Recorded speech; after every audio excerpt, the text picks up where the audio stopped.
Hey everybody, welcome back to Your Pal here. My name is Pal. Today I've got a story that's been a long time in the making. I'm going to be showing you guys my oldest guitar actually. Not the one I've had the longest, but the oldest one I own.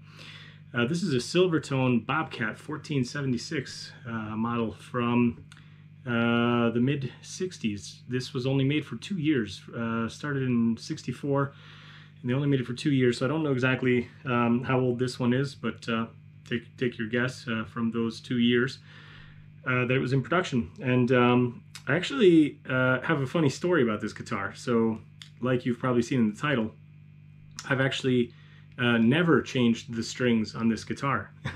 And I've had it since 2002, I believe, is when I bought it. So, yeah, I bought it and never changed the strings on it, and I actually just kind of played it the way it was for a little while, and then I don't remember the exact year I had it worked on, but I brought it to a good friend of mine in Boston. He's a great luthier. If anybody needs a good man, I can you know, a good repair guy, I can give you contact details.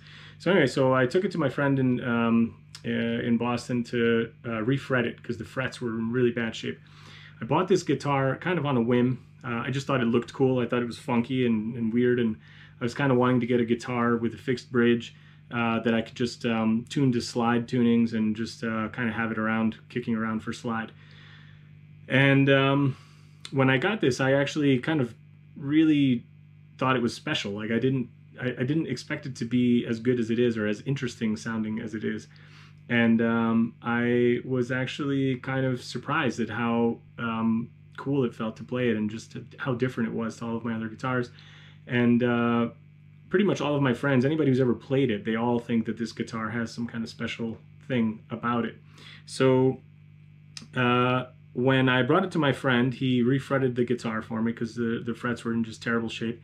And I wanted to use it for not just slide. And so it was kind of important to get it refretted. And pretty much since then, I've never changed the strings on this guitar. So that was, I think, in 2005. And basically, yeah, what is it now? It's 16 years later. And the same exact strings are on here. And this hasn't just been sitting around. Like, I've been playing this guitar. There was a period of about 1 year where I did not play the guitar because I was moving overseas, and it was basically still at my parents' house. So so during that 1 year, it pretty much sat, you know, just in the gig bag under the bed. But besides that, it has been played. So basically, these strings have 15 years of use on them. And I know that sounds crazy, and you might not believe me, but I will actually show you guys a close-up of the frets. I'll do a separate camera thing so you guys can see it. There's actual fret wear on the brand new frets from these strings. Because I have played it that much. And it's a wonderful guitar. I love it. And it's kind of a funny thing of why I haven't changed the strings.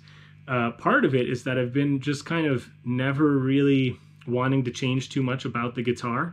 So like there's little problems with it. The tuners are really kind of problematic. They're like these super old style, like, you know, they're rusty, they're hard to turn. They actually hold tune pretty well though, I would say that. There's little things about the electronics, like this pickup is, it kind of buzzes sometimes, and there's also, you know, just some kind of like noises. The pots are somewhat workable. They're okay. My friend cleaned those back in the day, and they've been fine ever since. But I've been kind of loath to do anything to it. I don't want to touch it. It's for the most part pretty much original. The pickups, the pots, switches, everything looks to be original. So I've just never wanted to mess with it. You know, you can see it's definitely been played a lot. There's some checking and stuff, and you know, it's just an old guitar, so it's like 50 whatever years old now at this point, mid, you know, 50 whatever, 56, 57 years old. So I've just been kind of hesitant to change it. And the other reason why I just didn't change the strings is that I'll do a close-up footage of this for you guys too, so you can see it. The bridge is not fixed to the body. It's basically like a floating bridge. So it's the old school, you know, just probably like rosewood or something, you know, bridge like it would be on an acoustic maybe or something, but it's not glued down. So you can actually just shift this back and forth to the side and whatever. And I've just been kind of hesitant to touch it because I don't want to mess up the intonation or, you know, really do anything to it. So I have just never touched this guitar. Like, since then, I haven't adjusted the truss rod, I haven't touched the bridge, I haven't done anything to it, and I haven't even changed the strings. And that's kind of what I wanted to talk about in this video, is that, you know, I do usually wipe down a guitar after I'm done playing. My sweat apparently is probably not very acidic, but I will say that these strings are pretty gross. I mean, they're kind of like rusty a little bit and what have you. There's a little bit of, you know, crud built up on them, despite my best efforts to keep things clean. Yeah, I mean, you can see some rust here in the nut as well, like where the strings go through. It's definitely, you know, been played, but more than anything, I guess it's just kind of amazing to me that that the strings haven't broken. You know, I don't think I play very lightly. I kind of attack things fairly aggressively, I would say. Not like ridiculous, but I do kind of hit the strings relatively hard, I think. And I haven't broken it, and yeah, I haven't really ever had a problem with it. Like, it still holds tune fairly well.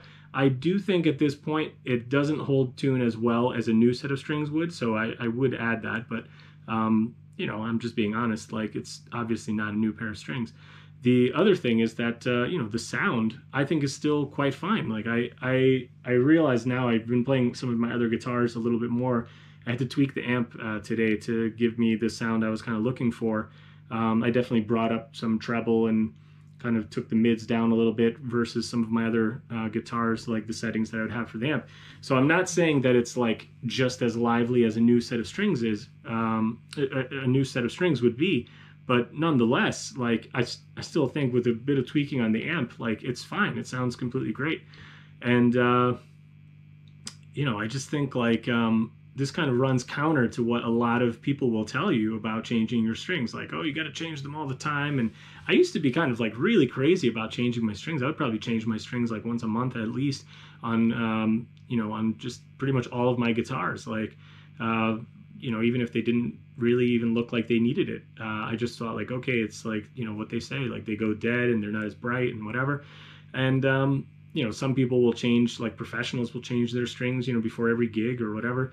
And, you know, not every professional musician. I know I saw the rig rundown with Krungman, and the guitar player, you know, changes his strings incredibly infrequently.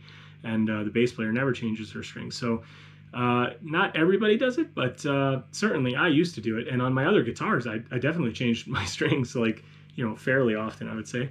But, you know, now I've just gotten less and less, I guess, crazy about it. And I do change strings fairly, you know, I guess not too often. Like, I usually wait until they either just feel gross, like there's just too much stuff on there that just doesn't wipe off, and it just is starting to hinder my playing, like it's actually kind of catching or not, you know, slinky feeling anymore. That's a good reason to change it in my book. Or if I find that the guitar is just not holding tune anymore, like, you know, there might be like little kinks in the string or, you know, what have you, and it's just not feeling good. Like, usually that's the only reason I change strings, or if I break them. I have broken strings on other guitars too, which is kind of funny. I wouldn't say that I break them very often. I use a somewhat heavier gauge set, so I go D'Addario 11s, which is not like crazy, but like it's maybe heavier than what some people use. But yeah, I mean, I think they just hold up really well, and I guess this is the ultimate testament to it. So yeah, I don't know. I guess I'll just show you guys a few more sounds and.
at some point I will change the strings on this guitar, because now I feel like they are kind of like end of life, like they're just not feeling as good as I kind of want them to. And you know, there will be like there will be a time when I have to just go and change the strings. Yeah, I mean, I wanted to share that with you guys and see what you thought, and ask you, like, how long do you leave your strings on a guitar? Have you ever left them for 15 years and played it regularly, 15, 16 years? And yeah, I don't know, like, it's just wild to me that they haven't broken and they still sound kind of okay. So yeah, make sure to subscribe if you want. I will probably do a video about the before and after when I do change the strings. Hopefully in the next few days I'll get around to it. But yeah, I'll do some, like, maybe just A-B where I play the same thing or something, and then I'll show what the difference the new strings make, because you probably can't, you know, you can't tell if you have no reference. So yeah, I'll just do that. So yeah, if you dug this video, please give it a thumbs up, and yeah, just like I say, comment, you know, what you usually do with your strings, how often do you change them, and yeah, let me know if you want to hear any particular kinds of things, either about the guitar or about these strings or anything, in a future video. And like I say, I'll do a video where I show you guys, you know, changing the strings and what the difference is. So yeah, thanks everybody. See you in another video. Bye.